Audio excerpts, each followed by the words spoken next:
Hey, how's everybody doing today? It's Fat Daddy Sambo with Those Nerdy Metal Guys, and it's time for today's lunch break album review. This is where we pick an album off of Amazon Unlimited's new releases for hard rock and heavy metal, listen to it for a few hours, and then come to you and talk about it.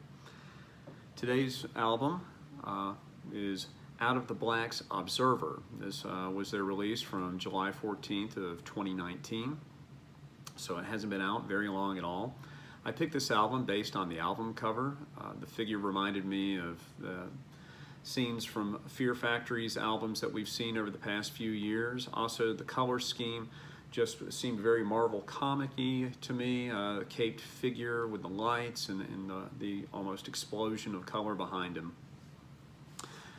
It is an EP. This is a 5-song EP that clocks in at 27.5 minutes. The band calls their style heavy rock. I went to their Facebook page to get a little biographical data on them, and not a whole lot there, unfortunately, so I sent a message to the band and they responded. Very nice guys. They gave a great background on them. They've been around for about 3 years. They're made up of a science teacher and an engineer and an electrician, so it's very science-minded, and you can almost hear that scientific order in the playing without getting boring. There's still a good bit of emotion that you can feel in the songs. The breakdown of the band is Steve Priest on vocals and guitar, Kevin Timothy on vocals and bass, and Casey Thomas on drums. They cite their influences as Mastodon, Gojira, Periphery, the Deftones. They also cited the Red Hot Chili Peppers listed in their influences, and you're not going to hear that in this album. Don't anticipate any funk bass lines. There's no homage to Flea or Anthony Kiedis anywhere on this album.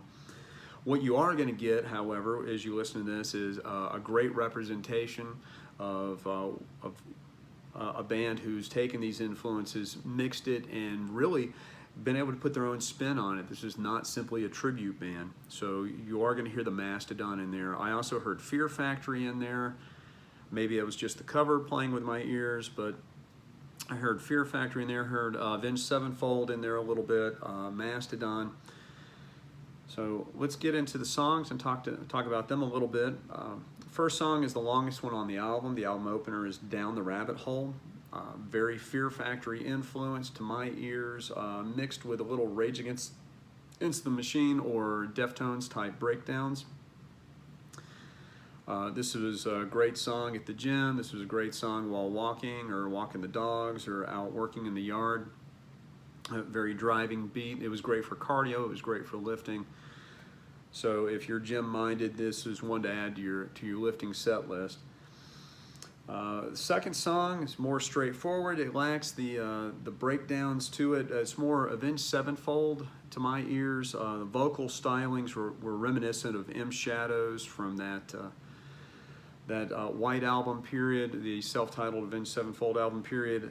For me, I really could pick up on that, and musically it seemed to almost mimic some of the stylings of that time period, at least at times in the song. Very enjoyable. Doesn't cross entirely into that Avenged Sevenfold style. Definitely stays in the band's own style. Third song, they slow it down. This is the first time that we're going to hear dirty vocals. This is Delayed Quantum Eraser.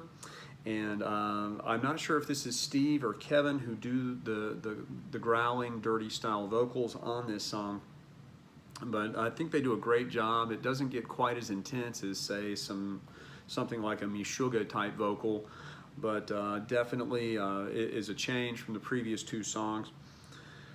Doesn't cross into true ballad territory. It simply is a good driving rock song, a slower, heavy song. They kick it back into gear on song 4. This is God of the Gaps, and this could have easily come out of an early Mastodon album, Oblivion or Leviathan. Could really hear that strong influence there.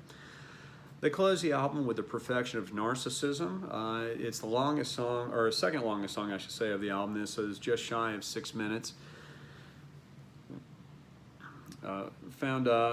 Starts with wonderful arpeggiated guitar, is clean vocals all the way through. Doesn't get into that whole, you know, Unforgiven or Nothing Else Matters type of metal ballad, nor does it cross into a power ballad. It's just, it does a great job of redefining it for this band. Fits in perfectly with this EP. So again, Observer by Out of the Black. If you look in the description for this video, you'll find a link to where you can click over in YouTube and listen to the album in its entirety and come to your own conclusions. I would highly recommend it. And so we're going to wrap it up for today. I've been Fat Daddy Sambo with Those Nerdy Metal Guys, and this has been your Lunch Break Album Review. Thanks and have a great day.